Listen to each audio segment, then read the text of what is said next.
the color of blood, will become like a fire that flows in our veins, no matter how long it takes.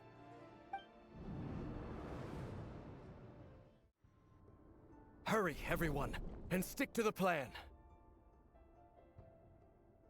Sir Dainsleif, what are you? Is this treason?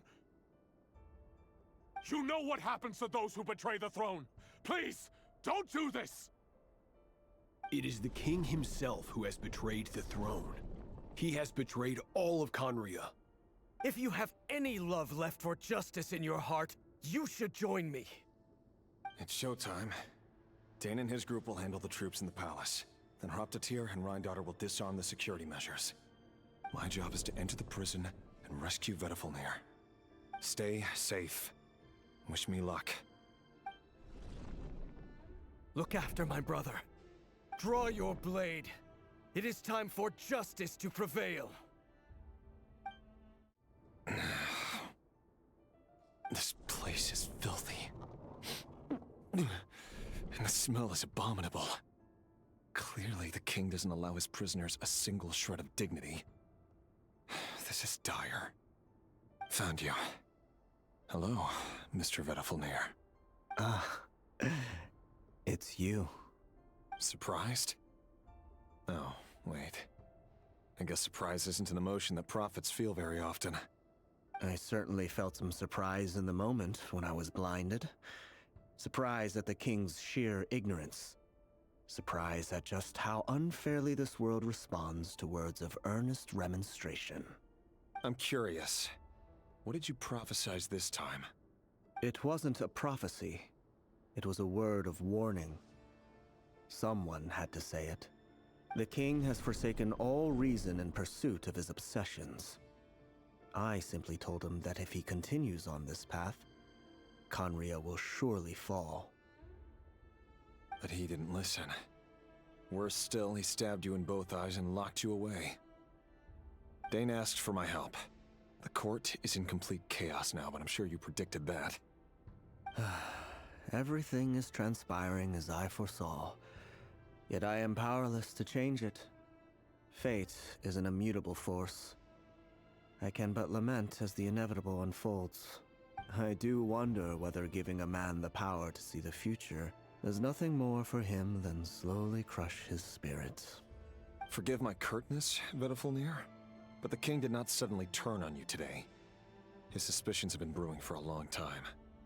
You can't have wisdom beyond the reach of your fellow man without attracting his fear and suspicion. There are things the king does not want to see.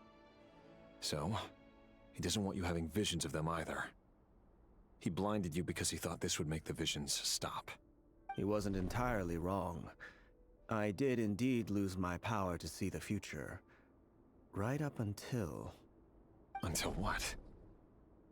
Just now. I believe I saw something new. Well, tonight could go a lot of different ways. 5 of us banded together to storm the palace, also we could rescue you. This will go down as the most tumultuous day in Conrian history. I sense hatred in you. But also hope.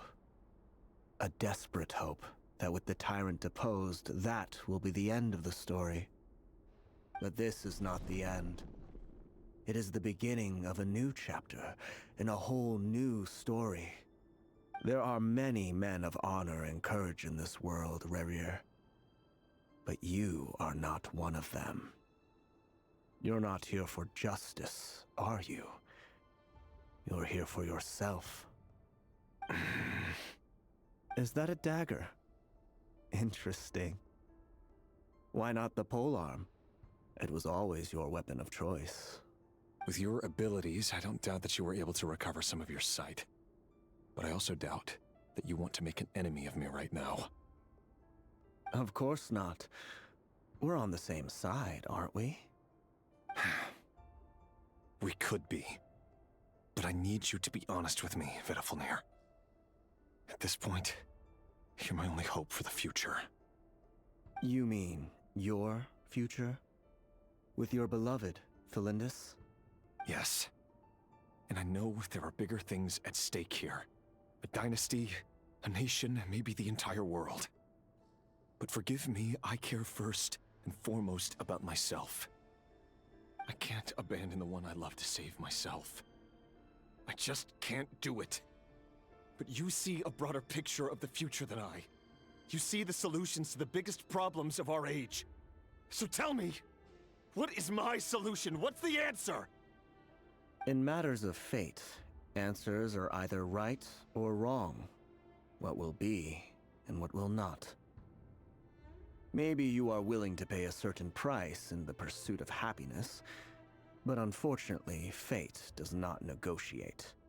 That is the cruelest thing about fate. It is unmoved by your sacrifices. That can't be true. I know it's your voice that I keep hearing in my head, urging me to see how the world is changing, to seek more power, so I can protect the things I love. You show me disaster, but you won't show me how to avoid it? Why?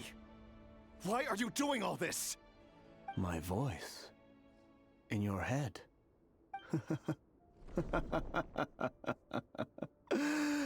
So, you hear it too. The voice that steals your mind, gains your trust, and drives you crazy. It turns out that we are not so different, you and I. 𝓕𝓸𝓸𝓷𝓵𝓲 just broke into the strangest smile I've ever seen in my life, as if he'd discovered some monumental secret. But then he suddenly switched to looking extremely weary. Very well then. My advice to you is as follows. You must persevere. Whatever trials and tribulations you may face, be steadfast in the belief that they are your path to the future. For as long as you live, your story with 𝓕𝓸𝓸𝓸 shall not come to an end. That is the only chance you have of fighting back against fate. It is up to you whether you believe my words. Regardless, that is all I will say on the matter. I have no right to intervene any further. I will hold you to your word. Thank you for setting me free. In return, I will tell you one more thing that you cannot afford to ignore. Just then, a strange wave of energy rippled through the city. We had no idea what it could mean. If I were you, I would head to the 𝘕𝓸𝓸𝓷𝓵𝓲𝓰𝓱𝓽. The 𝘕𝓸𝓸𝓸𝓷𝓵𝓲𝓰? Oh no! I'm sure we'll be seeing each other again very soon, 𝓕𝓸𝓭𝓮. Whatever 𝓕𝓸𝓸𝓸𝓷𝓵𝓲 said, I didn't catch it. I didn't even help him out of the prison. There was no time to lose.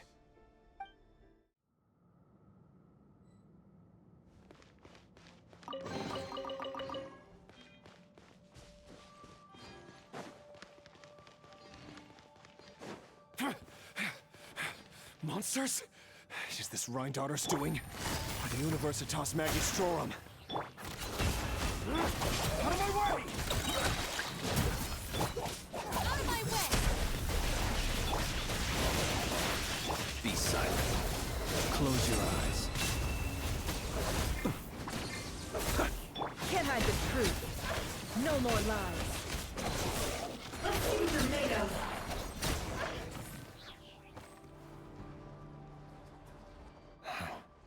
The 𝘕𝓸𝓸𝓸𝓸𝓷𝓵𝓲𝓰.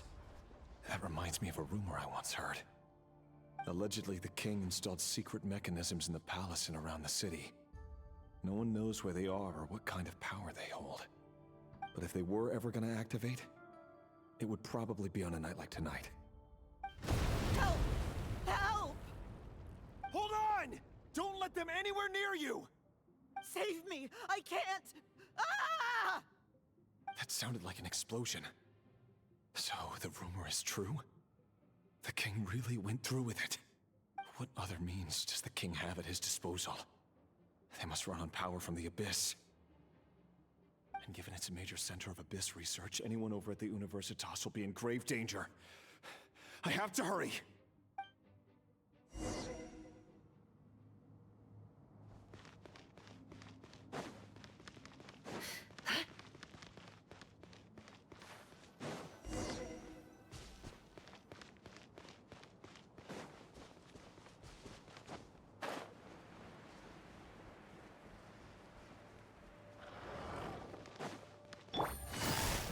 Busted.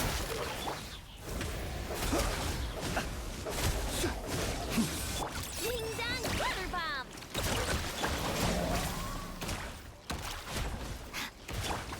The long sleep beckons. The deception ends here.